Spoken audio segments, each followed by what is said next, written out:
చెప్తున్నారు, home minister first target కొడాలని అని కూడా చెప్తున్నారు. ఇప్పుడు ఇది ప్రజాస్వామ్య దేశం.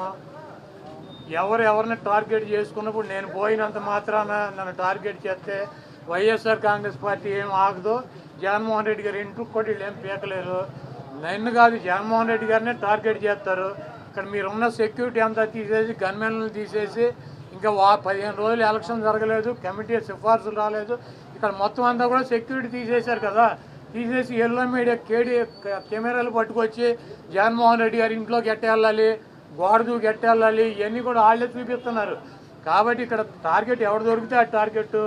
ఇటువంటి వాటికి భయపడే ప్రసక్తి లేదు. ఎవడెవడికి టార్గెట్, ఎవడెవడి చేతులు ఏం రాసి ఉందో అవన్నీ పైన ఉన్నటువంటి భగవంతుడు నిర్ణయిస్తాడు. ఎవరి టార్గెట్లు ఎవరికి ఏమవుతుందో చూద్దాం రాబోయే రోజుల్లో. అదేవిధంగా ఋషికొండలో కట్టినటువంటి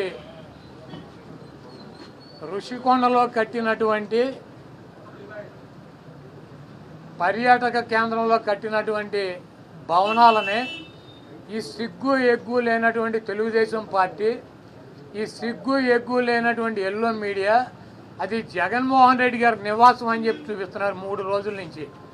వెళ్ళి జగన్మోహన్ రెడ్డి గారు అక్కడ నివాసం ఉన్నాడా? జగన్మోహన్ రెడ్డి గారు 2014 నుంచి 19 దాకా ప్రతిపక్ష నాయకుడిగా ఉన్నాడు. ఆయన కార్యాలయం లోటస్ పాండ్, ఇల్లు లోటస్ పాండ్. ఆయన లోటస్ పాండ్ హైదరాబాద్ నుంచే ప్రతిపక్ష నాయకుడికి ఉన్న 5 సంవత్సరాలు నడిపాడు. ముఖ్యమంత్రి అయిన తర్వాత 5 సంవత్సరాలు ఈ తాడేపల్లిలో ఉన్నటువంటి ఇల్లు క్యాంప్ ఆఫీస్ ఇక్కడి నుంచే నడిపాడు. ఆయన కార్యాలయాన్ని కానీ ఇంటిని కానీ. జగన్మోహన్ రెడ్డి గారి రక్తంలో లేదు.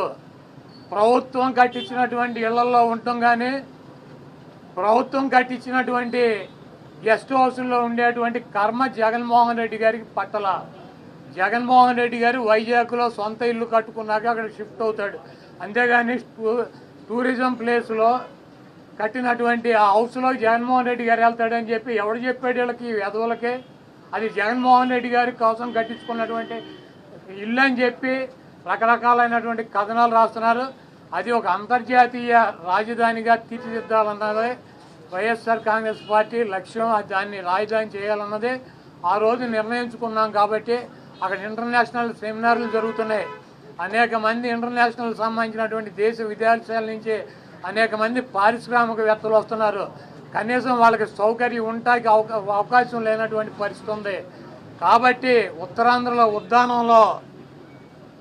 ఉద్దానంలో దాదాపు 700 కోట్ల రూపాయలు పెట్టి హాస్పిటల్ కట్టించారు కిడ్నీ పేషెంట్ల కోసం అని చెప్పి. అదేవిధంగా విజయనగరం కావచ్చు, లేకపోతే పార్వతీపురం కావచ్చు, ఉత్తరాంధ్రలోనే 650 కోట్ల రూపాయలు పెట్టి ఒక్కొక్క మెడికల్ కాలేజీ కట్టించారు. అదేవిధంగా టూరిజం ప్లేస్లో అంతర్జాతీయ సంస్థలు కానీ వ్యక్తులు కానీ వచ్చినప్పుడు అక్కడ ఒక విధి ఉండాలని చెప్పి ఒక మంచి భవనాన్ని నిర్మిస్తే 7 బిల్డింగులు అయ్యి, ఒక బిల్డింగ్ కాదు 7 బిల్డింగుల్లో జగన్మోహన్ రెడ్డి గారు ఉండరు. 7 బిల్డింగులు కట్టారు. ఆ 7 బిల్డింగుల్లో 7 బ్లాకుల్ని చూపించేది జగన్మోహన్ రెడ్డి గారు 450 కోట్ల రూపాయలు పెట్టి ఇల్లు కట్టుకున్నారని చెప్పి ఈ దుర్మార్గమైనటువంటి ప్రచారం చేస్తున్నారు. ఇవన్నీ కూడా ప్రజలు గమనిస్తారు. చంద్రబాబు నాయుడుకి ఇచ్చినటువంటి వాగ్దానాలు నెరవేర్చలేక నీకు సూపర్ 6లో పెట్టినటువంటి వాగ్దానం 1500 రూపాయలు ఇస్తానని చెప్పావా, చెప్పలేదా? 18 సంవత్సరాలు దాటిన వాళ్ళకి రేపు 1వ తారీఖు నీకు దమ్ముంటే 20 లక్షల మంది నిరుద్యోగులకు 3000 ఇస్తానని చెప్పావా లేదా? దాని గురించి చెప్పండి. నువ్వు దొంగ వాగ్దానాలు చేసి అధికారంలోకి వచ్చావు. నువ్వు దాని గురించి మాట్లాడండి ముందు. మీరు ఈ వాగ్దానాలను డైవర్ట్ చేయాలని చెప్పి ఒకటి తీసుకెళ్ళి 4 కెమెరాలు బాత్రూములు, లెట్రిన్లు, టబ్బుల్లో పెట్టి 30 లక్షలు పెట్టి బాత్రూమ్ కట్టాడు. జగన్మోహన్ రెడ్డి గారు ఇల్లు అది. జగన్మోహన్ రెడ్డి గారు ఎప్పుడన్నా ప్రభుత్వ కార్యాలయాలు ఉన్నాడా? జగన్మోహన్ రెడ్డి గారు ఎప్పుడన్నా ప్రభుత్వం గెస్ట్ హౌస్లో ఉన్నాడా? జగన్మోహన్ రెడ్డి గారు ఇల్లు కట్టించుకుని వెళ్తాడు వైజాగ్. నీకు మళ్ళీ ఎవడో కొంపలో దూరేటువంటి పరిస్థితి జగన్మోహన్ రెడ్డి గారికి ఉండదు. కాబట్టి జగన్మోహన్ రెడ్డి గారికి కట్టించినటువంటి ఇల్లు కాదు అది. అది టూరిజం సంస్థ ద్వారా టూరిజానికి సంబంధించి కట్టించినటువంటి 7 బ్లాకులు వాటిని కట్టారు. వాటికి 400 కోట్ల రూపాయలు ఖర్చు పెట్టి అంతర్జాతీయ సెమినార్లు పెట్టినప్పుడు రాష్ట్రపతితో ప్రధానమంత్రి ఈ రాష్ట్రానికి రాజధాని కాబట్టి అది విఐపీలు వచ్చినప్పుడు అక్కడ వసతి గృహాలు ఉండాలని చెప్పి వాటిని అంతర్జాతీయ స్థాయిలో నిర్మించారు తప్పించి అది జగన్మోహన్ రెడ్డి గారి కోసం కట్టినటువంటి ఇల్లు కాదు.